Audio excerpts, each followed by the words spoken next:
Shalom.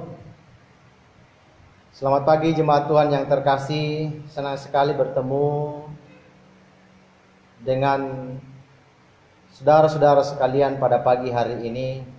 Karena hari ini adalah hari yang indah, harinya Tuhan. Kita boleh kembali bersama-sama menikmati persekutuan di dalam Tuhan, menikmati keindahan bersekutu dengan Raja di atas segala raja, Tuhan yang adalah pencipta atas segalanya.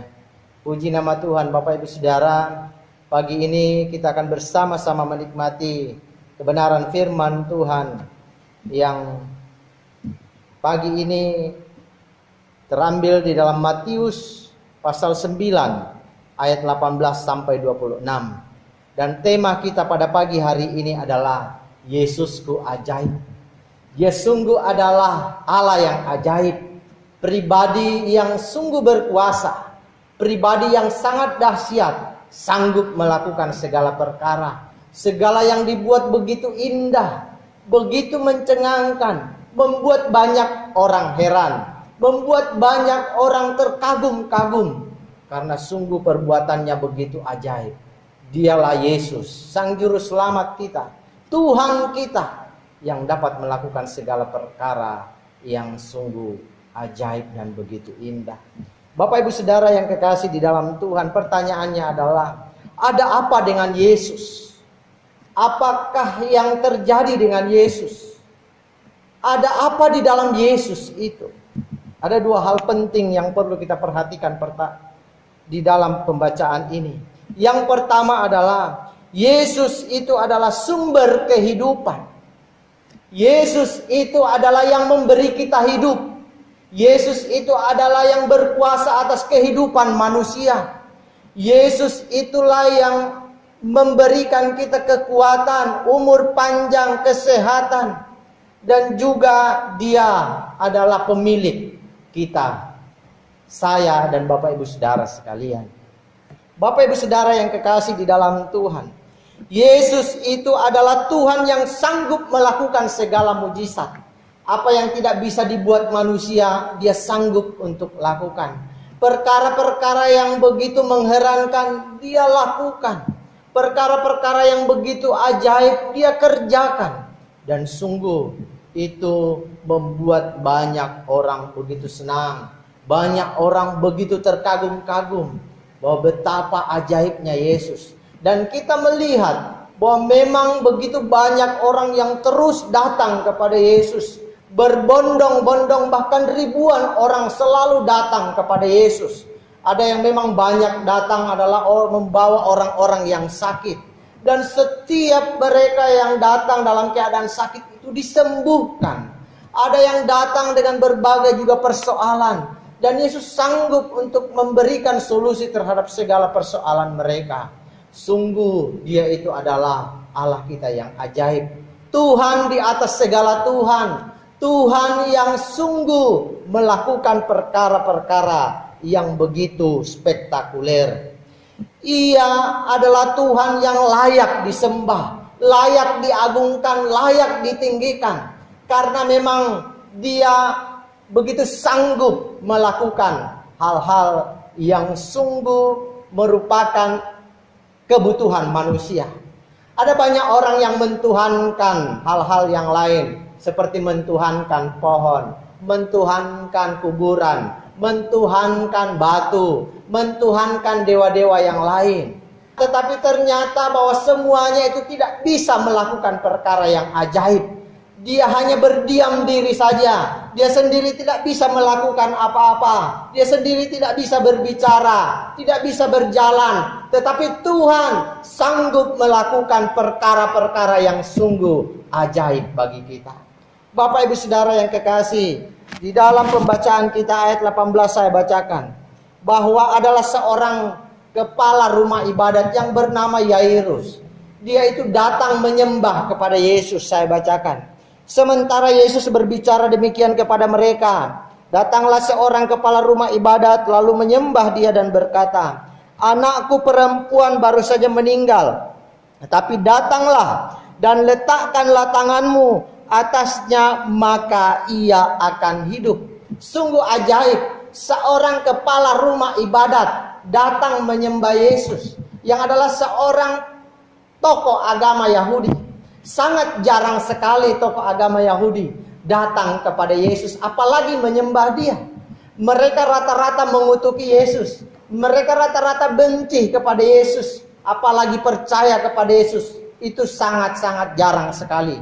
Tapi kita melihat Yairus ini, yang adalah seorang kepala rumah ibadat Yahudi, datang untuk menyembah Yesus, datang untuk sujud di hadapan Yesus dan menyatakan permohonannya kepada Yesus. Dia datang menjadikan Dia sebagai Tuhan. Dia datang untuk mengagungkan Dia. Dan ini sungguh adalah sesuatu yang sangat menarik, saudara-saudara sekalian. Oh, sungguh indah bahwa Yesus itu yang adalah sumber kehidupan, Dia juga berkuasa. Dia adalah Allah yang sungguh berkuasa, yang dapat membangkitkan orang yang sudah mati dan akhirnya hidup kembali. Kita melihat di dalam ayatnya yang ke-19 dikatakan demikian. Lalu Yesus pun bangunlah dan mengikuti orang itu bersama-sama dengan murid-muridnya. Lalu ayatnya yang ke-25 kita melihat di sana dikatakan, setelah orang banyak itu diusir, Yesus masuk dan memegang tangan anak itu, lalu bangkitlah anak itu.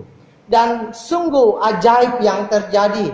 Anak perempuan kepala rumah ibadat ini yang tadinya mati, akhirnya bangkit kembali. Setelah Yesus menjamah dia, setelah Yesus memegang tangannya, dia akhirnya hidup kembali. Oleh karena Yesus itu berkuasa, oleh karena Yesus itu ajaib, sungguh dahsyat, melakukan perkara-perkara yang begitu hebat. Namun kita melihat hal yang menarik juga adalah iman dari Yairus ini, bahwa dia sungguh percaya kepada Yesus. Walaupun anaknya sudah mati, dia datang kepada Yesus.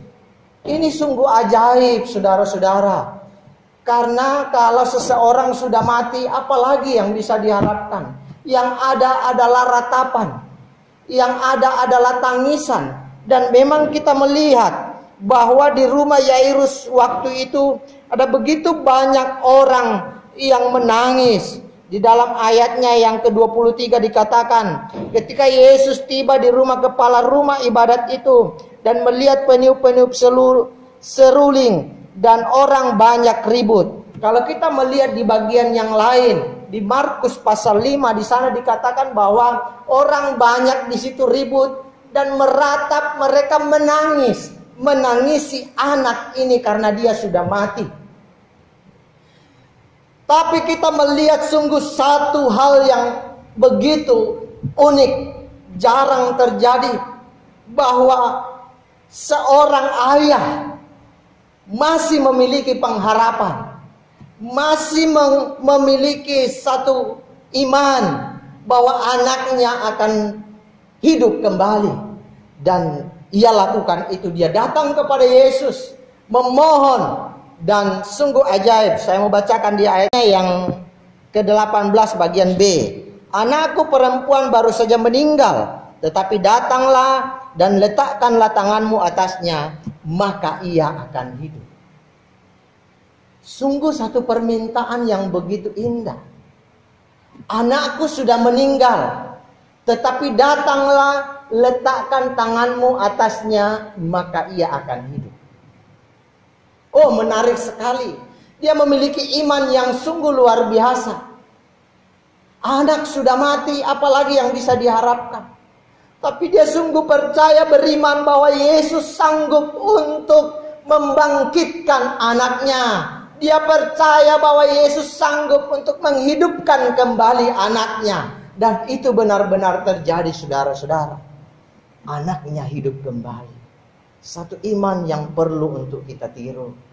Bahwa di saat orang tidak memiliki pengharapan, sepertinya tidak ada sesuatu lagi yang bisa diharapkan, tetapi dia sungguh memiliki pengharapan kepada Tuhan. Dia beriman dan tahu bahwa Yesus itu berkuasa. Tidak ada yang mustahil baginya. Dia sanggup melakukan segala perkara, termasuk membangkitkan orang yang sudah mati. Ini adalah iman yang ajaib, yang perlu untuk juga kita tiru. Bahwa marilah Bapak Ibu Saudara, di saat masa sulit, di saat seperti tidak ada pengharapan, di saat kita mengalami masa-masa kesusahan, marilah jangan kita hanya berdiam diri merenung, hanya menangis, meratap atas keadaan kita. Marilah seperti Yairus ini, bahwa dia masih memiliki iman, percaya bahwa Yesus sanggup untuk melakukan perkara yang ajaib itu. Apa yang tidak mungkin bagi manusia, mungkin bagi Tuhan. Dan itu benar-benar terjadi. Imannya membuktikan bahwa akhirnya Yesus sanggup membangkitkan anaknya kembali. Anak perempuan itu hidup kembali. Bapak Ibu Saudara yang kekasih di dalam Tuhan, bukan hanya itu saja, bahwa Yesus sang sumber kehidupan itu adalah yang maha kasih. Dia mengasihi orang yang mau datang kepadanya. Dia sungguh berbelas kasihan kepada setiap orang yang ada di dalam kesedihan, yang ada di dalam kesusahan. Dan sungguh akhirnya kita melihat bahwa Yesus beranjak bersama dengan murid-muridnya pergi ke rumah kepala ibadat ini, karena dia mengasihinya. Dia mau mengabulkan permintaannya, dan akhirnya ketika dia bertemu dengan anak kepala rumah ibadat ini, dia memberikan apa yang diinginkannya.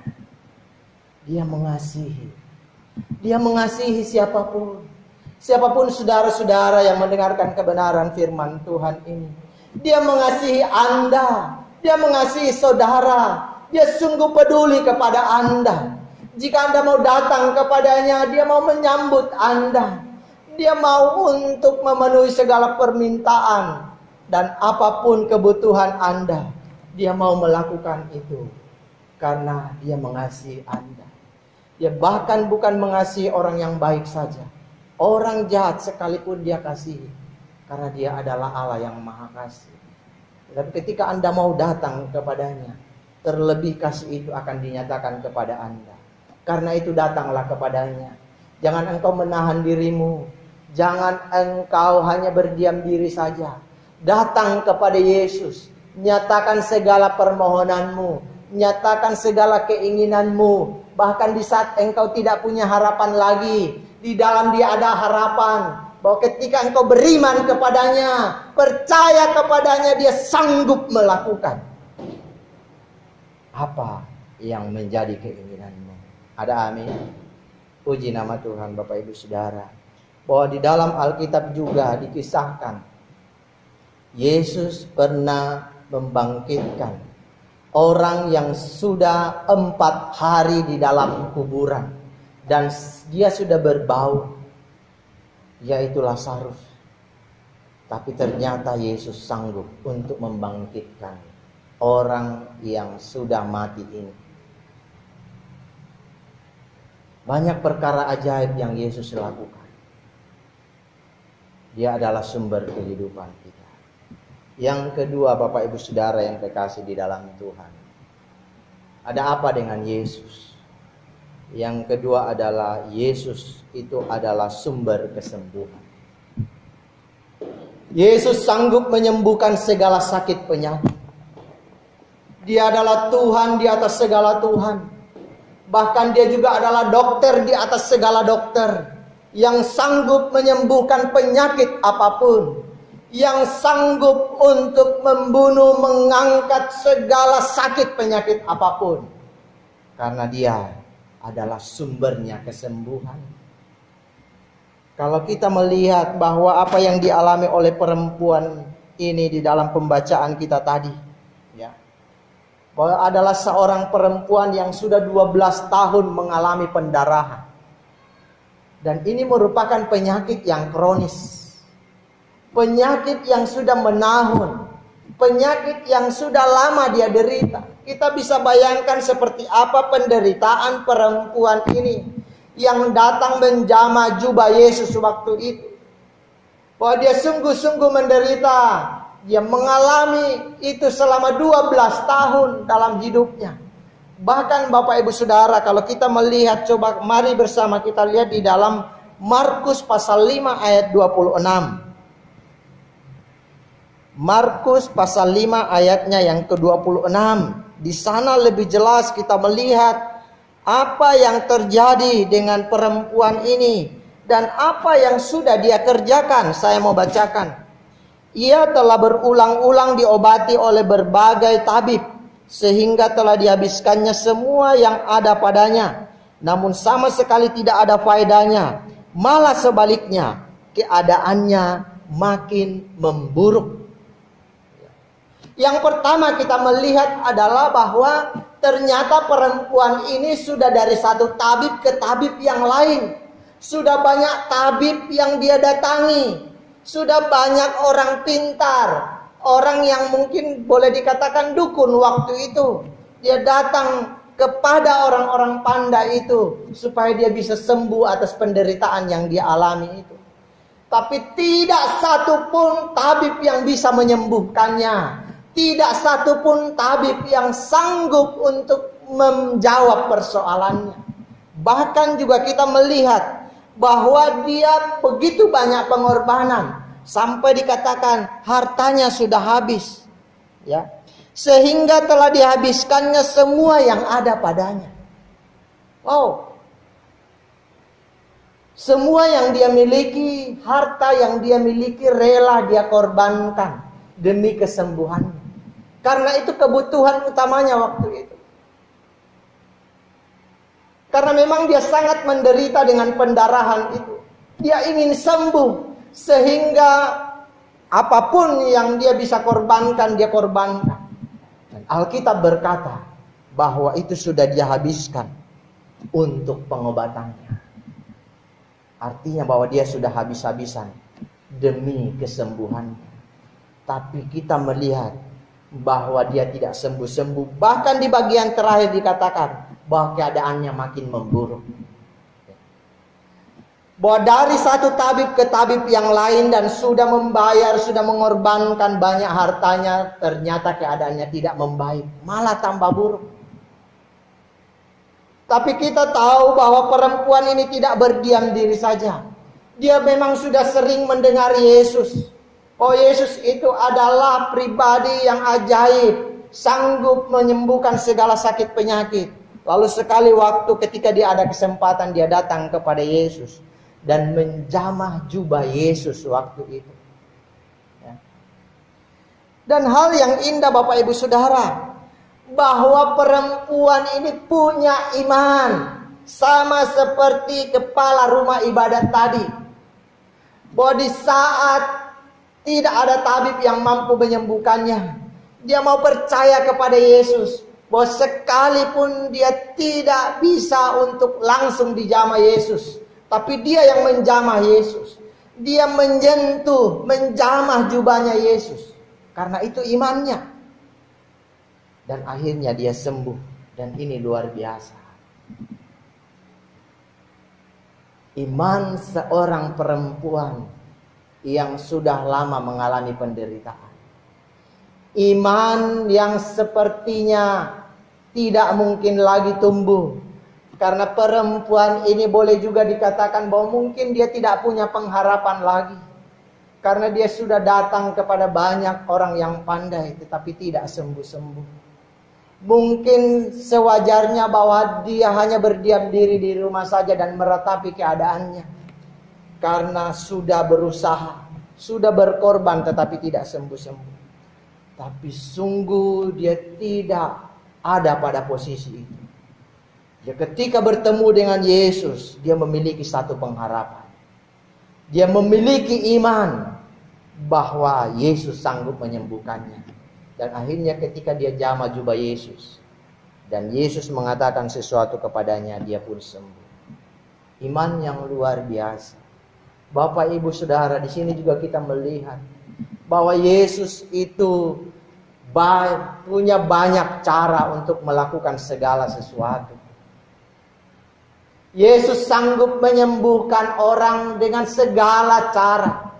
Tuhan juga bisa memakai segala media untuk menyembuhkan kita. Bisa dengan doa yang kita lakukan. Ketika orang berdoa kepada Yesus, lalu orang itu sembuh. Banyak juga orang sembuh ketika sudah diperiksa oleh dokter.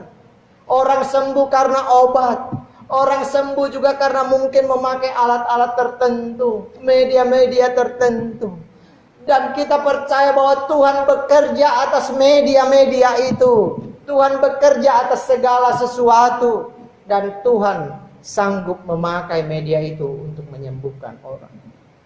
Itulah cara-cara Tuhan yang sanggup memakai berbagai hal untuk kesembuhan orang.